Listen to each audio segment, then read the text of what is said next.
साथियों नमस्कार। पटना बिहार से मैं अमिताभ कुमार दास, आईपीएस 94 बैच, और आप देख रहे हैं मेरा अपना यूट्यूब चैनल दास बोले बिंदास। क्योंकि जब बुजदिलों ने मुंह में दही जमा लिया हो तो दास का बिंदास बोलना जरूरी हो जाता है। साथियों, माफिया डॉन अनंत सिंह के चपरासी नीतीश कुमार ने बिहार में ऐसे हालात पैदा कर दिए हैं कि पढ़े लिखे बच्चों पर पुलिस की लाठियां बरसाई जा रही है। अब समय आ गया है कि सारे बेरोजगार मिलकर मुख्यमंत्री को बेरोजगार कर दें। इस वीडियो को आप आखिर तक दिल थाम कर देखिए। साथियों, आजकल पूरे बिहार में बीपीएससी की परीक्षा का मामला गरमाया हुआ है। जो बीपीएससी है, बिहार लोक सेवा आयोग, उसने 70वीं संयुक्त परीक्षा के आयोजन का ऐलान किया है। आगामी 13 दिसंबर को प्रस्ताव है उसकी प्रारंभिक परीक्षा होने का, पीटी होने का। इस बार की जो रिक्तियां हैं वो बम्पर वैकेंसीज कही जाती हैं। 2000 से ज्यादा रिक्तियां हैं। एसडीएम के यानी एसडीओ के 200 पद हैं और 136 पद डीएसपी के हैं, पुलिस उपाधीक्षकों के हैं। 4,80,000 बच्चों ने फॉर्म भरे हैं। तो जब ये रिक्तियां निकली तो बच्चों में बहुत ज्यादा उत्साह था कि बहुत सारी रिक्तियां निकली हैं, इस बार हमारा भी सिलेक्शन हो जाएगा। लेकिन उसके बाद बीपीएससी ने जो कहते हैं कि रंग में भंग कर दिया। बीपीएससी ने ये शगुफा छोड़ दिया कि एक पाली में नहीं, 2-3 पालियों में परीक्षा होगी और उसमें 3 अलग अलग प्रश्न पत्र रहेंगे। 3 सेट्स ऑफ क्वेश्चन पेपर्स रहेंगे 3 पालियों के, और बाद में उनका नॉर्मलाइजेशन किया जाएगा। यानी कि बाद में जिनके हल्के प्रश्न पत्र रहेंगे, जिनके कठिन प्रश्न पत्र रहेंगे, उसके बीच का एक औसत ऐसा अंक निकाला जाएगा जो सब पर लागू होगा, कट ऑफ नंबर। और ये जो नॉर्मलाइजेशन होगा ये परसेंटाइल के जरिए होगा। ये परसेंटेज नहीं, परसेंटाइल है, और परसेंटाइल निकालने की प्रक्रिया बड़ी जटिल प्रक्रिया है। मुझे संदेह है कि बीपीएससी के चेयरमैन को भी ये प्रक्रिया समझ में आती होगी या नहीं, मुझे इस बात का संदेह है। तो इस पर बहुत हंगामा खड़ा हुआ। दिल्ली के मुखर्जी नगर से लेकर पटना में गर्दनी बाग से लेकर हजारों लड़के लड़कियों ने इसके खिलाफ प्रदर्शन किया। उसके बाद क्या हुआ कि कल यानी 6 दिसंबर को जो बीपीएससी का मुख्यालय है पटना के बेली रोड पर, जवाहरलाल नेहरू मार्ग पर, उसके सामने एक बड़े प्रदर्शन का आयोजन था। अब जो हमारे मुख्यमंत्री हैं, माफिया डॉन अनंत सिंह के चपरासी जो हैं, उन्होंने अंग्रेजों की नीति अपना ली। अंग्रेजों की नीति आपको याद है, फूट डालो और शासन करो की नीति थी, डिवाइड एंड रूल की नीति। पलटू राम ने क्या किया कि इसमें एक बिहार का बड़ा बहादुर छात्र नेता है, दिलीप कुमार नाम है, संयोग से वो भी दरभंगा का ही रहने वाला है जहाँ का मैं रहने वाला हूँ।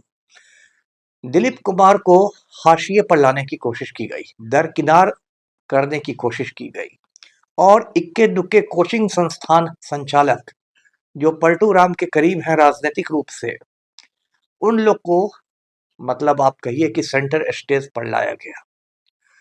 और उसके बाद क्या हुआ कि दिलीप कुमार की अच्छी खासी पिटाई भी हो गई, उसको जेल भी भेज दिया पकड़ के। अभी मैंने देखा वीडियो पर, सचिवालय थाना वाले उसको गाड़ी में जेल ले जा रहे थे।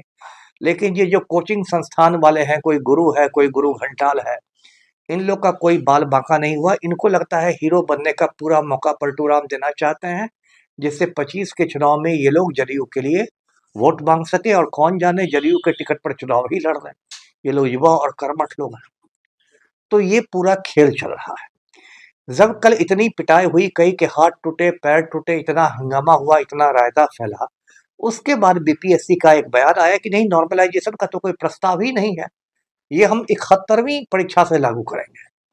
अरे भाई, पहले 70 की वाली परीक्षा ठीक से कंडक्ट करा लो, पीटी ले लो, मेन एग्जाम ले लो, इंटरव्यू ले लो, रिजल्ट निकाल लो, उसके बाद 71, 72, 73 पर आना।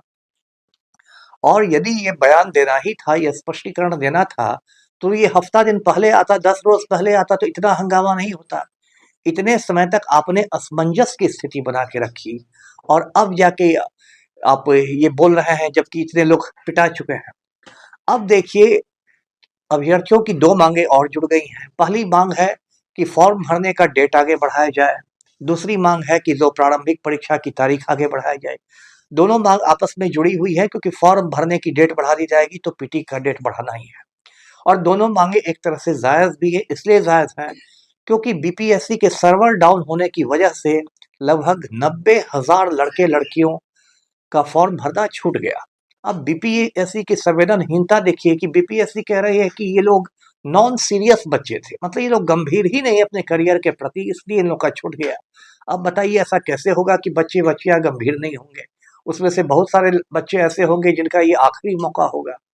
तो ये तो उल्टा चोर कोतवाल को डांटे वाली बात हुई कि सर्वर डाउन हुआ है बीपीएससी का, गलती है बीपीएससी की और उसका ठीकरा फोड़ा जा रहा है बच्चे बच्चियों पर। तो इस तरह का लफड़ा अभी देखिए कितने समय तक चलेगा। और इसमें मैंने कहा कि जो विपक्ष है उसकी भी भूमिका से मुझे निराशा हुई है। तेजस्वी यादव को जितना हमलावर होना चाहिए इतना हमलावर वो हुए नहीं है, वो थोड़ी बहुत खाना पूरी कर रहे हैं। आजकल एक नया चलन हो गया है, एक्स पर बैठ के ट्वीट करते रहिए।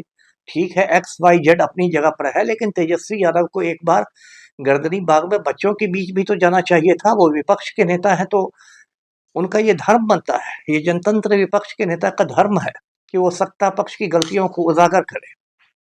और ये जो स्थिति हो रही है परीक्षाओं की, ये सिर्फ इसमें नहीं हुआ है। कल मैंने वीडियो बनाया था कि जो सीएचओ की परीक्षा हुई थी बिहार में, कम्युनिटी हेल्थ ऑफिसर्स की, सामुदायिक स्वास्थ्य पदाधिकारियों की, 4500 रिक्तियां उसमें थी। 4500 रिक्तियां जिसमें बीएससी नर्सिंग वाले बैठते हैं, उसमें रद्द हो गई परीक्षा। उसमें पेपर लीक हो गया, 1, 2, 3 दिसंबर की परीक्षा रद्द हो गई। इसके पहले सिपाही भर्ती को लेकर अभी इतना बवाल कटा था गर्दनी बाग में 3-4 रोज पहले ही। उसमें एनसीएल और ईडब्ल्यूएस वाला मुद्दा था कि एनसीएल और ईडब्ल्यूएस की जिद थी चयन पर्षद की, वो की जुलाई 2023 के पहले का हम लेंगे। बाद में जब इतना आंदोलन हुआ तब जाके चयन पर्षद ने पैर पीछे खींचे कि ठीक है करंट भी दीजिए। और बिल्कुल एक मतलब सिलसिला बन गया है। न संजीव हंस, न संजीव मुखिया की गिरफ्तारी हो रही है, न संजीव सिंघल की गिरफ्तारी हो रही है। पलटू राम रात दिन माफिया के जूते चमकाने में लगे हुए हैं, जबकि बार बार मैं लोगों को याद दिलाता हूं कि पलटू राम खुद छात्र आंदोलन की उपज है। 50 साल पहले 1974 में बिहार में जो छात्र आंदोलन हुआ था उससे पलटू ने राजनीति शुरू की थी। और अब इस पर सत्ता का ऐसा अहंकार हो गया है कि ये सिर्फ बैठ के माफिया के जूते साफ करता है, कभी अनंत सिंह के जूते चमकाता है, कभी आनंद मोहन के जूते चमकाता है। तो इस वीडियो के माध्यम से मैं बच्चों से यही अपील करता हूं कि बिल्कुल शांतिपूर्ण आंदोलन करें, अपने को कमजोर नहीं समझें। हर बेरोजगार जो है वो मतदाता भी है, और नवंबर 25 के चुनाव में पलटू राम को आप बेरोजगार करके कल्याण बिघा भेजते हैं। धन्यवाद। जय हिंद।